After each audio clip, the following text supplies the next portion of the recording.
والسلام على أشرف الأنبياء والمرسلين سيدنا محمد وعلى آله وأصحابه أجمعين. يقول ربنا سبحانه: يا أيها الناس قد جاءتكم موعظة من ربكم وشفاء لما في الصدور وهدى ورحمة للمؤمنين. قد جاءتكم موعظة من ربكم، هو هذا القرآن العظيم. عندما تكثر الفتن وتتشعب بالناس الأهواء وتتفرق بهم المذاهب ويكثر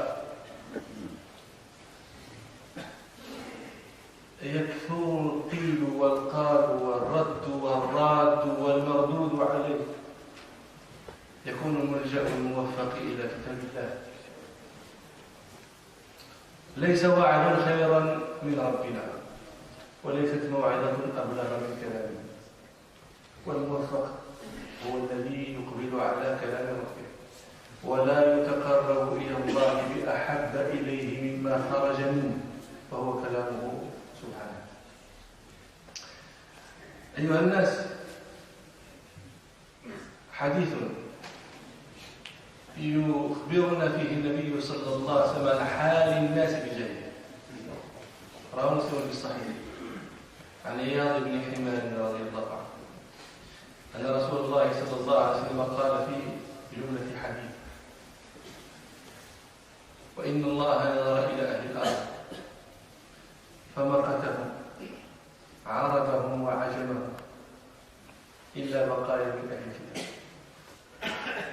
أهل الأرض كلهم ممقوتون، والمقت هو أشد الكره والمقت.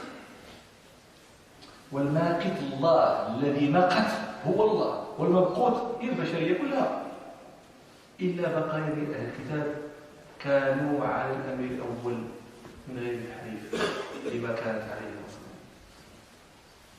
ثم قال النبي صلى الله عليه وسلم في تمام الحديث وقال: إنما بعثتك لأبتليك وأبتلي بك، وأنزلت عليك كتابا لا يغسله الماء تقرأه يقظان ونائما.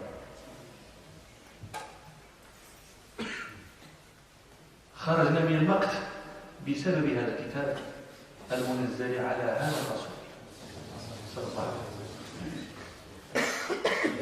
هذا المقت يصفه جعفر بن عبد المطلب رضي الله عنه في الحديث الذي رواه الإمام أحمد في مسنده وغيره، لما كان جعفر في جملة من هاجر للحبشة فسأله النجاشي رضي الله عنه: ما هذا الدين الذي دخلتم فيه؟ خرجتم من دين قومكم ولم تدخلوا في ديني، وليس يعلم هو شيئا، ليس يعلم دينا آخر فيستفهمه: ما هذا الدين الذي تركتم لأجله دين قومكم ولم تدخلوا في ديني؟ فقال: يا أيها الملك، يصف له سبب المقت: يا أيها الملك، إنا كنا قوما أهل جاهلية. هي ثم ماذا يعني سكن هذه الجاهلية: إنا كنا قوما أهل جاهلية نعبد الأوثان ونأكل الميتة ونسيء الجوار ونقطع الرحم ونأتي الفواحش ويأكل القوي منا الضعيف. فمكثوا على ذلك زمنا فبعث الله تعالى هذا النبي. قوم يفعلون هذه الأفعال كلها لا يستحقون الوقت، والعجم لم يكونوا خيرا من العرب في ذلك الزمن. قالوا كانوا أمواتا فبعث الله إليهم هذه الموعظة. تدرون هذه الموعظة ماذا صنعت؟ أحيتهم من الموات. لا تقولوا كيف تقول كانوا أمواتا؟ ألم يكونوا يأكلون ويشربون وينامون ويتناسلون؟ بلى، كانوا يفعلون ذلك كله وكانوا أمواتا. فعجب، كانوا أمواتا. ولذلك قال ربنا سبحانه وكذلك يخاطب نبيه صلى الله عليه وسلم وكذلك أوحينا إليك روحا من أمرنا فسمى القرآن روحا معناه وكانت عندهم تلك الروح كانت لم تكن وفاقد الروح حي أو ميت ميت كذلك كان ويؤكد ربنا هذا المعنى في الآية الأخرى عندما يقول يا أيها الذين آمنوا استجيبوا لله وللرسول إذا دعاكم لما يحييكم كيف هذا؟ يا رب أنت تناديهم يا أيها الذين آمنوا هل تنادي الأموات؟ هي حياة البهائم هذه حياة الروح حياة النوم وحياة بهيمية لكن ربنا يناديهم ليحيوا الحياة الروحية الحياة الدينية الحياة الأدبية الحياة الحقيقية التي من لم يأتها ولم يستجيب لتلك الروح فهو ميت كذلك أوحينا إليك روحا استجيبوا لله والرسول إذا دعاكم لما يحييكم إذا أتيتم إلى الروح واتصلتم بالروح هل تعلمون موتا أعظم من موت إنسان يعبد شيئا ثم يأكله كيف تأكل إلهك وما هذا الإله المأكول إله يؤكل كان بنو حنيفة منهم خرج مسلم الكذاب كانوا صنعوا إلها من حنس فجاءت سنة مجاعة فأكلوا إلههم فقال رجل من الشعراء يصف هذه القضية يقول أكلت حنيفة ربها زمن التقحم والمجاعة لم يحذروا من ربهم خوف العواقب والتباعة أكلوه ولم يخافوا وش هذا الإله الذي يؤكل هذا حي ثم يصنع آخر مثله فيأكله أيضا هذا حي طيب هل تعلمون موتا أعظم من موت من يعبد إلها لا يستطيع ذلك الإله أن يدفع عن نفسه تريد أن تصفع عنه صفعه تريد أن تبصق عليه أكرمكم وابصق عليه بل تريد أكرمكم الله أن تبول عليه سبحان الله لا يدفع عن نفسه وتريد أن يدفع عنك وهذا الذي وقع على راشد بن عبد ربه رضي الله عنه كان يعبد صنما فرأى مرة ثعلبا أو ثعلبين يبولان عليه تعجب استيقظت فيه تلك القدح العقلي الفكري الآدمي كيف لا أعبد هذا أستنصره نصلي أعني دفع عني كذا وبال عليه فعلي فقال أرب يبول الثعلبان برأسه لقد ذل من بالت عليه فعلي فذهب إلى النبي صلى الله عليه وسلم وأسلم كان اسمه غاوي بن عبد العزى غاوي بن عبد العزى فصير النبي صلى الله عليه وسلم اسمه راشد بن عبد ربه هل تعلمون أنه أعظم من هذا؟ أموات حتى يعني العرب كانوا قوما عندهم شيء عجيب لا نعرف قوما فيهم العصبية التي كانت العرب عصبية خطيرة جدا ترى الرجل فيهم عاقلا ها قومهم ويرى أن قومه سيسلكون طريق الغواية طريق الضلال طريق غادي ترجلوا الضلوع بهذه الطريقة فيقول لهم يا قوم لا تفعلوا أرى إذا فعلتم سيقع كذا ويقع كذا فلا ينصت إليه أحد ولا يبالي بنصيحته أحد فماذا يفعل هو؟ يتبعه هو محمر وانت معك لا يستمع نصحك أحد تدفعه لماذا تدفعه؟ العصبية هذا دريد بن الصمة شاعر هوازن وقاضيها وفقيهها يعني جانبها ولكن هو ذو الرأي فيها يقول ينصح قومه يقول أمرتهم أنني بمنعرج اللواء. هنا منعرج اللواء موضع، أمرتهم نصحتهم هنا ما تمشيوش كذا. فلن يستبينوا الرشد إلا ضحى الغد. إن توقفوا على كلامي الغد ليه عرفوا على كلامي وعرفوا على كلامي أنكم داك الشيء كنقول لهم الصح، لا أخبرهم إلا بما فيه مصلحتهم. فهمتوا؟ لا، أمرتهم أمري بمنعرج اللواء فلم يستبينوا الرشد إلا ضحى الغد فلما عصوني كنت منهم. علاش الفقه؟ أنت كيفاش عصوك واتبعوا الغواية تبعهم؟ فلما عصوني كنت منهم وقد أرى غوايتهم وأنني غير مهتد. وهل أنا إلا من غزية إن غوت غويت وإن ترشد غزية أرشد. تصور تبلغ العصبية هذه قمتها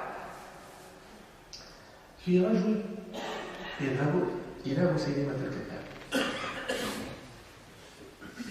هذا رجل كافر فيقول أريد أن أرى مسيلمة. فقال له كيف؟ قال له قل رسول الله. قال لا أقول رسول الله حتى نمتحن. فدخل عند مسيلمة فسأله فأجابه مسيلمة فقال له الرجل قال أما والله إني لا أعلم أنك كذاب. لك أنت مسيلمة أتحلف والله إني لا أعلم أنك كذاب ولكن كذاب ربيعة أحب إلي من صادق مضر. هذا ربيعة من قبيلة ربيعة وأنا من قبيلة ربيعة. كذاب ربيعة أحب إلي من صادق مضر. فقتل معه كافرا لما قتل مسلما. عصبية يجيهم القرآن يفعل فيه مفعول السحر. مفعول السحر يولي البعيد الذي لا علاقة بينك وبينه في النسب ولكنه مسلم أقرب إليهم من ولدته له أمه وهو غير مسلم. هذه التصورة ديال العرب ما يمكنش يقها شي واحد أبدا ولا يصدقها شي واحد. ولكن الذي قارب هذا الشيء هذه الموعظة فهموها وذاقوها.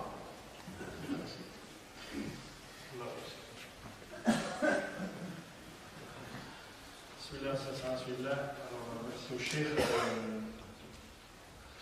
Cheikh commence par une ayah في القرآن الكريم يا أيها الناس يا أيها الناس قد جاءكم موعظة من ربكم.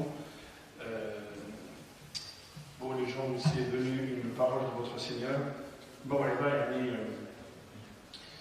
une exhortation de votre Seigneur. Et il dit, quand la sédition est forte et les passions divisent les gens, il se multiplie les dires et les redire, le refuge sera quoi? Sera la parole de Dieu. Et la réussite, c'est celui qui a réussi à prendre la parole de Dieu, la parole d'Allah subhanahu wa ta'ala. Il nous rapporte un hadith de Muslim où il dit, le prophète a dit, sallallahu alayhi wa sallam, Allah a jeté un regard sur les hommes, sur terre. Il a eu de l'aversion envers eux, c'est-à-dire il les a maudits. Il a eu de l'aversion envers eux, sauf une partie des hommes ou des gens du livre. Et j'ai descendu sur toi, Ya Muhammad, j'ai descendu sur toi un livre qui ne sera pas lavé par l'eau, que tu liras éveillé et endormi. Cette levée d'aversion d'Allah subhanahu wa ta'ala sur les hommes sera acquise par le retour vers Allah subhanahu wa ta'ala. Et il rapporte aussi l'histoire de Ja'far, radiallahu anhu, qui était un compagnon du prophète sallallahu alayhi wa sallam, quand le prophète leur a demandé d'aller en Abyssinie, chez une église d'Abyssinie. Et l'église d'Abyssinie, il dit, pourquoi tu as changé de religion? Pourquoi tu as laissé tomber la religion de ton peuple pour prendre une autre religion? Ja'far, il fait une description de ce qu'ils étaient. Il dit, nous étions un peuple adorateur d'idoles. Nous mangions la bête morte. Nous répondions les turpitudes. Et c'est la loi de la jungle qui s'est divisée entre nous. Le plus fort manger le plus faible. Cette parole, Cheikh il dit, cette parole leur a rendu la vie. Et cette parole leur a rendu la vie parce que Allah subhanahu wa ta'ala dit وَكَذَلِكَ أَوْحَيْنَا إِلَيْكَ رُوحًا مِنْ أَمْرِنَا. Certes, nous avons descendu sur toi de notre ordre à l'esprit. On n'arrive pas à traduire le mot en français. Il y en a des gens qui disent l'âme, non, c'est un esprit min amrillah subhanahu wa ta'ala. Et il cite une autre ayah où il dit Stajibu li amrillah, obéissez à l'ordre d'Allah subhanahu wa ta'ala. Quand il vous appelle à ce qu'il vous rendre à la vie. Et il dit Cheikh que les gens étaient vivants à l'époque, effectivement, ils mangeaient, ils vaquaient à leurs occupations. Mais ils n'étaient pas liés à Allah subhanahu wa ta'ala. Et celui qui n'est pas lié à Allah subhanahu wa ta'ala, il ne vit pas. Allah nous appelle pour la vraie vie. La vraie vie, c'est un ruh qu'Allah subhanahu wa ta'ala a mis dans cette parole. Par l'esprit, Allah subhanahu wa ta'ala, par ruh, il nous donne la vie. Et il nous cite les exemples de l'ignorance des gens avant cette vie-là, avant la vie, par la parole d'Allah subhanahu wa ta'ala. Et cette ignorance, elle est décrite par les comportements des gens qui adoraient des idoles et partant de disette, ils les mangeaient. Quand ils n'avaient pas de quoi manger, ils mangeaient leurs idoles. Quel peuple mange son idole? Et il dit Hanif a mangé son Dieu partant de disette. Hanifa, il cite un poème où il dit Hanifa a mangé son Dieu partant de disette. Il n'a pas eu peur ni de lui ni de sa colère. Et comment peut-on manger son Seigneur? Rachid ibn Abd Rabbou, il dit c'est quelqu'un qui adorait une idole. Et puis un jour il voit un renard passer par là et qui urine sur cette idole. Il dit un renard qui urine sur son Seigneur, un Seigneur se fait uriner dessus par le renard. J'ai oublié la deuxième partie de Cheikh. Qu'il soit banni celui qui se fait uriner dessus par le renard. Et il va chez le prophète sallallahu alayhi wa sallam, et le prophète lui change son nom, il s'appellera Ibn Abd Uzza, c'est-à-dire qu'il adorait Uzza, l'adorateur de Uzza. Et le prophète lui dit le bien dit Rachid ibn Abd Rabbihi, le serviteur de son Seigneur. Il parlait aussi, il nous parlait aussi de l'Asabiyya. L'Asabiyya, c'est cette tension extrême que nous avons vis-à-vis de notre peuple, de nos origines, de notre clan. Et c'est une tension irrationnelle, c'est de l'irrationalité. Ils voient leur peuple, il disait, ils voient leur peuple aller dans le mur, mais ils les suivent quand même. Les gens conseillent leur peuple de ne pas suivre le chemin, mais ils suivaient quand même leur peuple quand son peuple décide de ne pas suivre ses conseils. Il dit, Ghalil ibn Summa, qui était le poète de Rawazin, il dit, j'ai conseillé à mon peuple de ne pas suivre le chemin, ils n'ont vu mes paroles que le lendemain. Et quand ils m'ont désobéi, j'étais là parmi eux. C'est-à-dire, ils lui ont désobéi, mais il a quand même été une personne de sa tribu.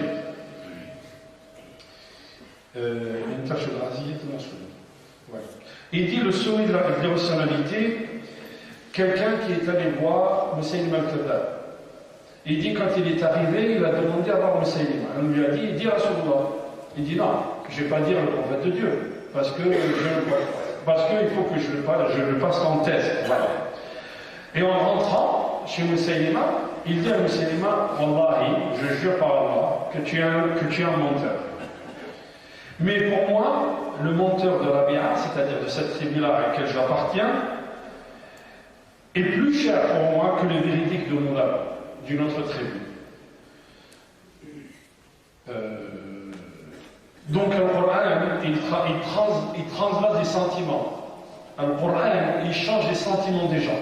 Le Coran, c'est ce qui a fait que ces gens-là qui adoraient des idoles, qu'ils mangeaient après, rendent des gens dont quelqu'un qui est lointain devient son frère, alors que son proche et son frère sanguin, qui n'est pas sur la même ligne d'adoration que lui, n'est plus son frère.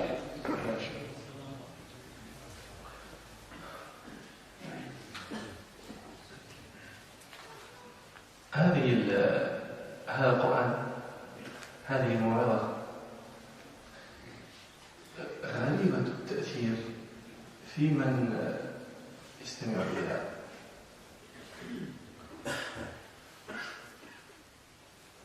نحن يقول ربنا سبحانه: نحن نقص عليك أحسن القصص.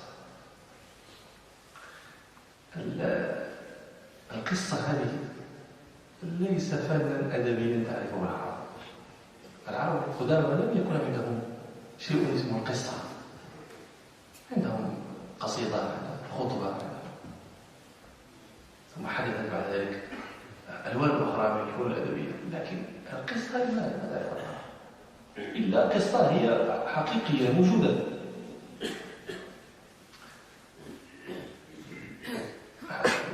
حدثت القصص هذه أو القصص عند الأمم، والفرنسيون يزعمون أن لغتهم هي لغة الأدب، لغة الروائع الأدبية، يسمونها les grands classiques، الروائع الأدبية.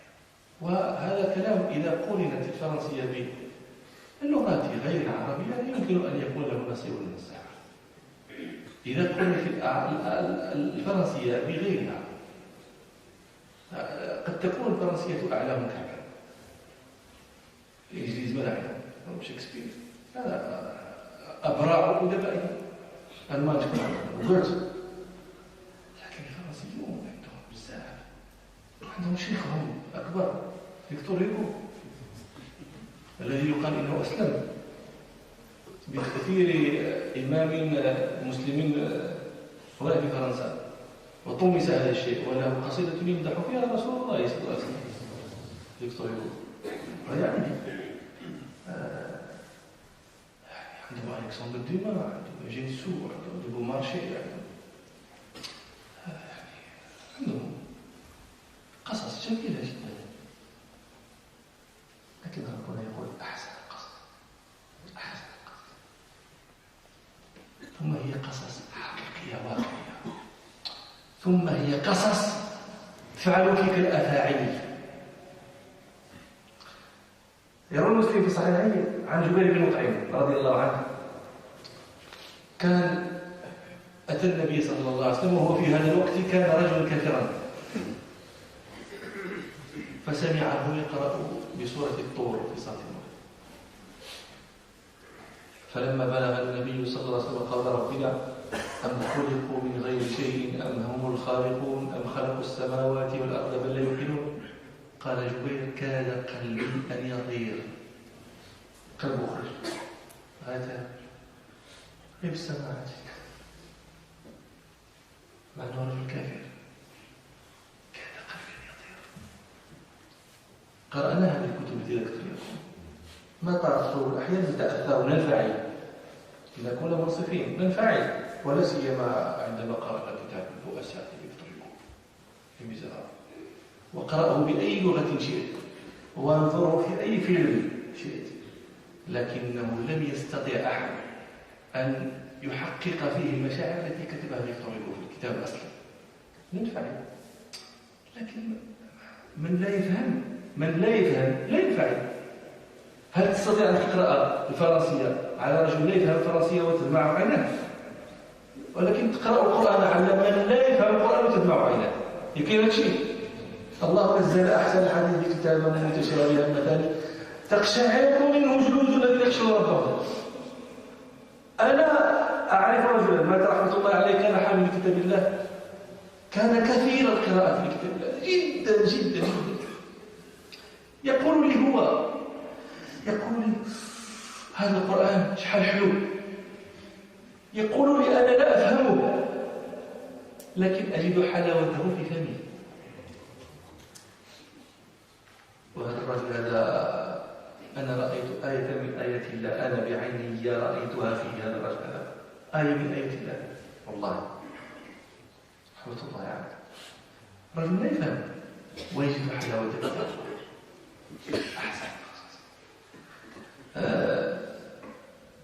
أبو بكر رضي الله عنه لما كان في يوم من الأيام ضاقت به المكان فخرج يريد أن يهاجر فلقيه ابن دغينة. ابن دغينة هذا رجل رئيس قبيلة من القبائل الكبيرة في العرب اسمها قبيلة القارة. وجد لقي أبا بكر. إلى أين يا أبا بكر؟ قال أريد أن أسيح في الأرض أعبد الله. قومي منعني أن أعبد الله. أريد نعبد الله.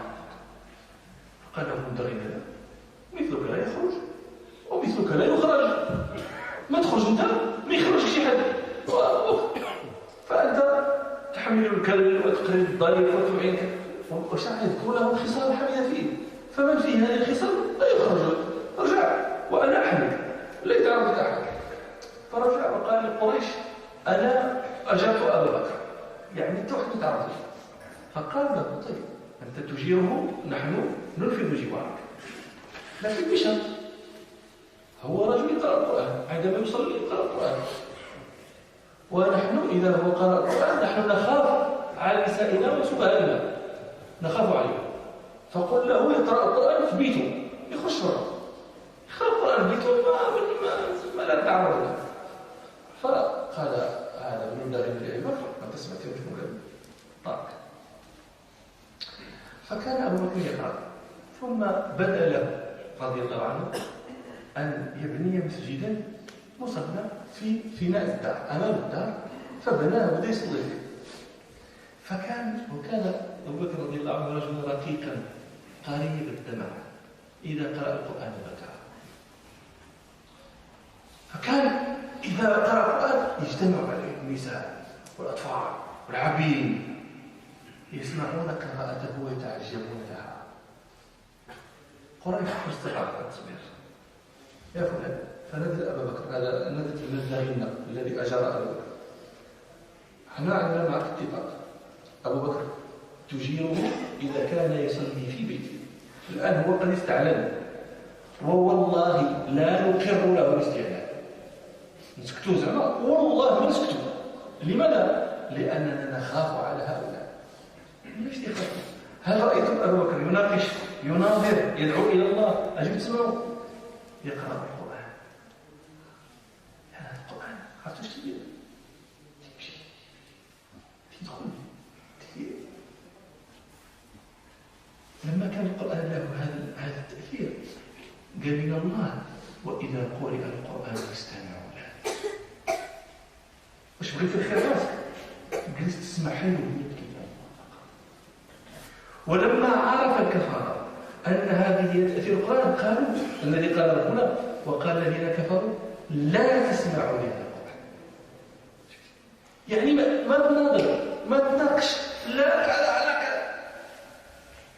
واحد يقرأ القرآن الله سبحانه وتعالى اسمع هذول يقولوا لا تسمع وماشي ولا تكتفوا بأن لا تسمعوا لكن الغوا فيه. إذا هو انتخاب انتم تتكلموا باش تجي واحد ما يسمع برزطوه ما يسمعش داور فيه ما تخلوش يسمع. لماذا لا؟ لأن القرآن ينفذ يمشي يحدث عرفتوا تدرون لماذا هذه الأمة في هذا الخلافات والمشاكل كذا؟ لأن القرآن لا تبنى. لا تشوف لا تبنى القرآن تكون هنا. أحمد شوقي رحمه الله تعرفوا أحمد شوقي يخبر النبي صلى الله عليه وسلم في قصيدة كأنه يخاطب فيها رسول الله صلى الله عليه وسلم يقول أقول لرسول الله يا خير مرسل أبث كما تدري من الحسرات شعوبك في شرق البلاد وغربها كأصحاب كهف في عميق سبات بأيمانهم نوران ذكر وسنة فما بالهم في حالة الظلمات. ما عندكش نور واحد عندك جوج الأنوار كتاب السنة وانت عايش في الظلام. كيف هذا؟ خصنا نناقشوا خصنا نفعلوا خصنا كذا نظرية كذا. اقرأ كتاب الله وخلي الناس يسمع. اقرأ كتاب الله وخلي الناس يسمع. يفعل كتاب الله يفعل أفاعيل. الأصمعي يحكي قصة غريبة جدا جدا جدا. قال أقبلت فلقيت أعرابيا. لما تيقولوا أعرابي يعني إنسان بعيد عن العلم، بعيد عن المعرفة. ماشي الأعرابي ماشي العروبي.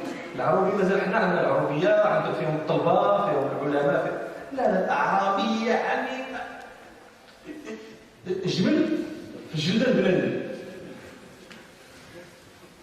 فسلم قال من أين؟ منين أنت؟ قال الأصمعي. الأصمعي هذا كان من العلماء المشهورين، من علماء العربية وعلماء الشعر والأدب. قال من أين؟ قال من بني الأصمع. قال أنت الأصمعي؟ قال لي من أين أقبلت؟ قال أقبلت من قوم يقرؤون من كلام الرحمن. فقال الأعرابي أولا الرحمن كلام يتلى؟ قال الأصمعي هذا يعني درس واحد درس سنين كثيرة في الإسلام، باقي يشرح المسلمين ما عارفش أنه كاين شي حاجة سميتها كلام الله في تقرأ. قال لي أو للرحمن كلام مثله؟ قال نعم. قال فتلو علي من كلام الرحمن. قال فتلوت عليه استفتحت سورة الذاريات والذاريات ذروا فالحاملات وقرا فالجاريات يسرا فالمقسمات أمرا. قال إلى أن بلغت قول الله وفي السماء رزقكم وما توعدون. قال فقال العربي هذا كلام الرحمن حق؟ يعني الرزق صافي تكتب به الله ما فيهش تخرج. وفي السماء رزقكم وما توعدون. قال نعم. قال فقام الأعرابي إلى ناقته التي كان راكبا عليها فنحرها بسيفه وقال للأصمعي أعني على تفريقها وتصدق بها، وكسر سيفه ودفنه ثم انطلق يكرر وفي السماء رزقكم وما توعدون. شوف هذا الأصمعي استغرب قال ما حكى يا أصمعي؟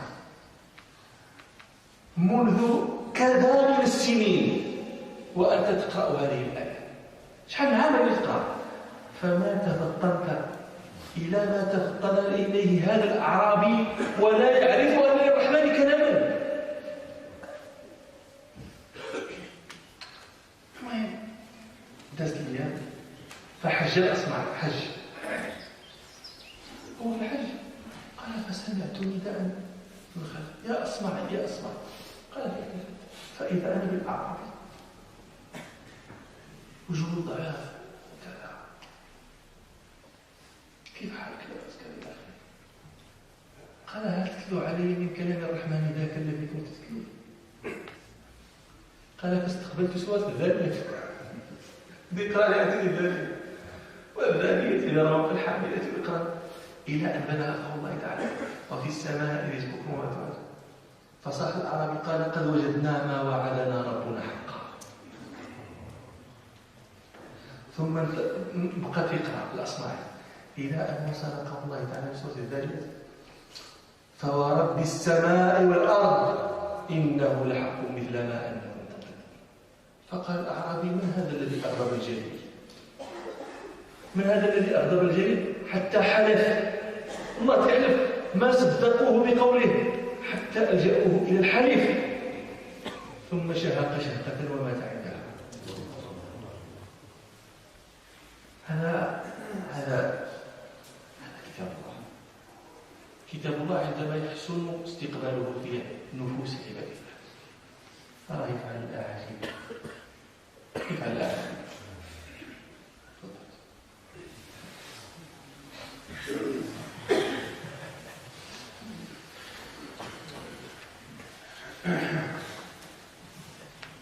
Cheikh nous dit que ce Coran a un effet extraordinaire sur l'écouteur. Allah subhanahu wa ta'ala dit نحن نقص عليك أحسن القصص. أحسن القصص, c'est le meilleur des récits. Les Arabes ne connaissaient pas ce terme de récit, ce qasas. Ils ne connaissaient pas. Ils avaient d'autres formes, mais ils ne connaissaient pas le qasas. Le récit, ils ne connaissaient pas. Ensuite, il fait une bravo sur le français. Il dit que le français, et dans le français, on connaît, on a ce qu'on appelle les grands classiques. Et on a de grands poètes en France. Enfin, dans la littérature française, pardon. Mais on a de grands poètes dans la littérature française, et si on compare le français avec d'autres langues, l'anglais par exemple, ou l'allemand, effectivement, c'est des grands classiques. Mais si on compare le français, la langue française, ou les classiques français, avec ce qu'il y a en arabe ou ce qu'il y a dans le Coran, ça n'a pas de commune mesure. Donc il a cité Victor Hugo, il dit que Victor Hugo, peut-être, on dit qu'il était musulman, mais c'est quelque chose qu'on n'a pas divulgué, si vous voulez. Et il a fait une prose où il faisait l'éloge du prophète Mohammed sallallahu alayhi wa sallam. Il a cité Alexandre Dumas au marché. De la poésie. Il a fait de la poésie. Et il rapporte un hadith de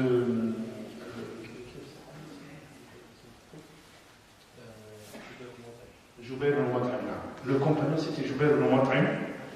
Il n'était pas musulman. Et quand il est rentré, un jour, il vient voir le prophète sallallahu alayhi wa sallam. Il rentre à Médine et le prophète sallallahu alayhi wa sallam était en train de faire la prière et il disait sur le tour.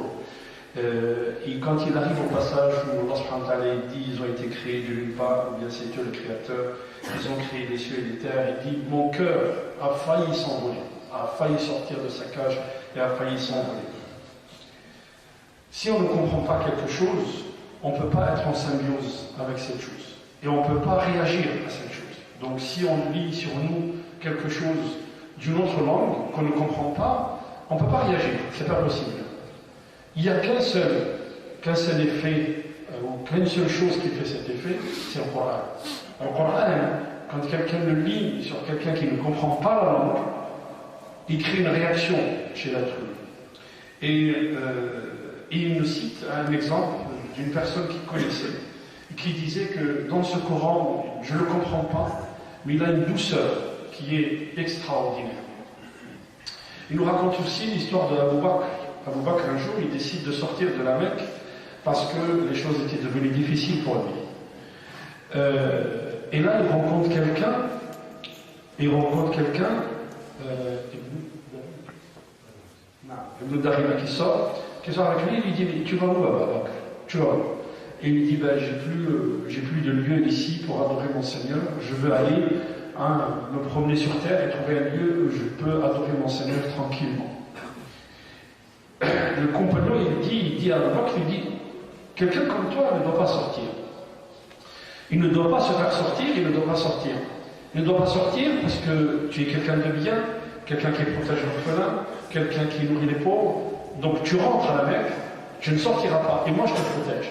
Et je vais déclarer ça aux Quraysh pour leur dire que je te protège. Et il est allé dire à Quraysh, je vais le protéger, vous le laissez faire ce qu'il veut. Et ils ont dit ok, il fait ce qu'il veut, mais attention, lui il lit le Coran. Donc s'il décide de lire le Coran, eh bien qu'il s'éloigne. Il lit le Coran, il va lire le Coran, mais il va le lire chez lui. Il ne lit pas parce que nous on craint juste par sa lecture. On craint pour nos femmes, nos enfants, pour les gens qui l'écoutent, juste par sa lecture. Donc le compagnon de Bakr, il se tourne vers lui, il dit tu as entendu ce qu'ils ont dit, donc je te demande de faire ce qu'ils ont dit. Donc Abu Bakr, il se réfugie chez lui et il crée un petit lieu où il va réciter le Coran. Et en récitant le Coran, Abu Bakr était quelqu'un de très fin, très faible. Faible de cœur, je dirais, c'est pas faible, très fin. Dès qu'il commençait à lire le Coran, il commençait à pleurer. Et les gens s'associaient autour de lui. Les gens se mettaient autour de lui, ils le regardaient, et ils l'écoutaient. Jusqu'à ce que Quraysh réagisse, disent on ne peut plus se taire. Et continue de lire le Coran et regardez ce qui arrive aux gens qui l'entendent et qui l'écoutent. Donc Quraysh, ils ont appelé Abu Darina, celui qui a déclaré la protection d'Abu Bakr. Ils ont dit à partir d'aujourd'hui, on ne va plus se taire. On ne va plus se taire sur lui, il faut qu'il arrête. Regardez l'effet que fait le Coran, rien que par la récitation, rien que les gens qui l'écoutent. C'est pour ça qu'Allah subhanahu wa ta'ala dit quand il y a la lecture du Coran, donc écoutez-le et tendez l'oreille. Et dans une autre ayah, Allah subhanahu wa ta'ala, il dit les mécréants ont dit n'écoutez pas ce Coran. Et surtout, perturbez-le. Parlez quand il. Voilà, essayez de perturber sa récitation. Et pourquoi la nation aujourd'hui, pourquoi la communauté aujourd'hui, elle a toutes ces divergences? Pourquoi notre communauté aujourd'hui, elle a tous ces travers dans la communauté? Pourquoi il y a tous ces travers dans la communauté? Et le cheikh fait un geste, quand Allah subhanahu wa ta'ala cite le Coran, il dit parce que nous avons mis le Coran comme ça. Nous avons mis le Coran derrière notre dos. Nous avons mis le Coran derrière notre dos. En fait, on a oublié le Coran.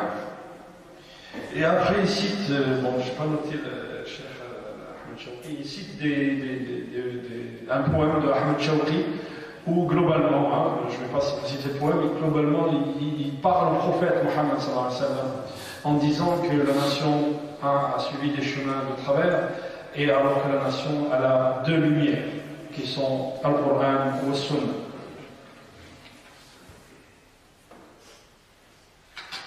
C'est touché.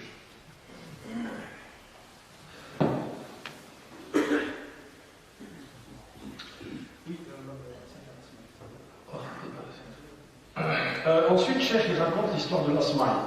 Voilà. Il dit, pour nous, lisez le Coran et laissez les gens écouter. Et après, il nous raconte l'histoire de l'Asma'i. L'Asma'i, c'était un poète et un savant arabe. Un jour, il raconte à l'Asma'i qu'un jour, il a rencontré un arabi. Et Cheikh, il donne la définition de l'arabi. Il dit, c'est pas l'arabi comme nous, on le pense. L'arabi, c'est quelqu'un qui est coupé de la civilisation, qui est coupé de tout, et qui ne comprend rien. Vous voyez, il dit, qui tu es, toi? L'arabi, il dit, qui tu es, toi? Il dit, je suis Bani Asma. Je suis de la tribu de Bani Asma. Et il dit, donc c'est toi l'Asma? Il me dit, oui. Et d'où tu viens? Et il dit, je viens de gens qui récitent les paroles d'Ar-Rahman, les paroles d'Allah subhanahu wa ta'ala. Et l'Arabi lui dit, ah ouais, Ar-Rahman est kalam al-Kla, est-ce que le Ar-Rahman, le miséricordieux, a une parole qu'on récite? Et puis l'Asma lui dit, oui, bien sûr, il a une parole qu'on récite.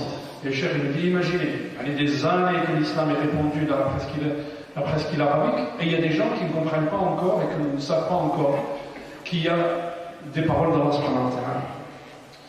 Et l'arabe, il demande à l'Asma'i, récite-moi alors les paroles de Rahman. Et l'Asma'i commence à réciter, et commence à réciter sur le Taddariyat. Jusqu'à ce qu'il arrive, et dans le ciel, votre risque, votre subsistance, est ce que Allah nous a promis. Et l'arabe, il le regarde, il lui dit, ça, ce sont les paroles d'Ar-Rahman.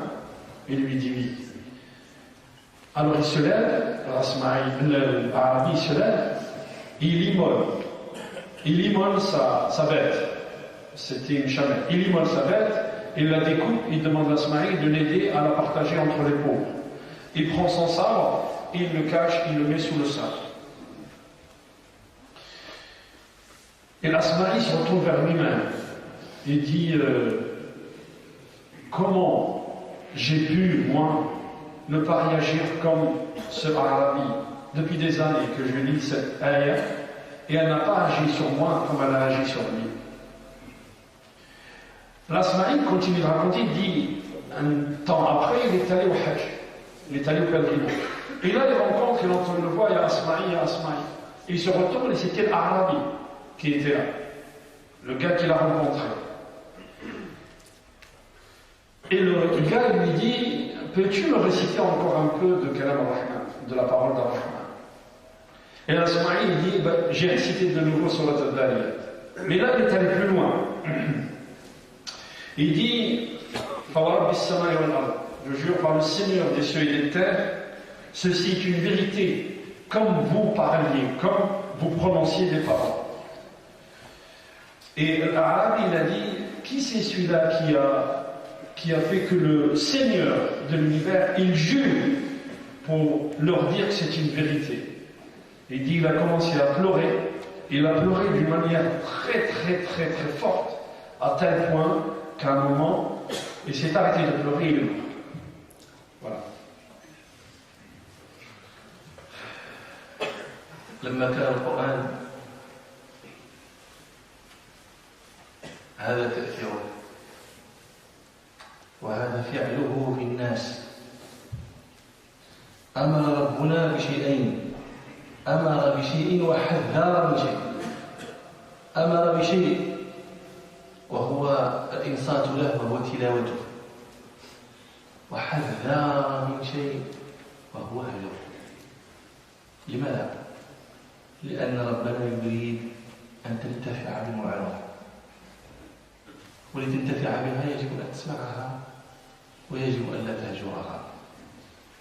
فأمرك ربك أن تسمع وحذرك ربك أن تهجر. قال ربنا سبحانه: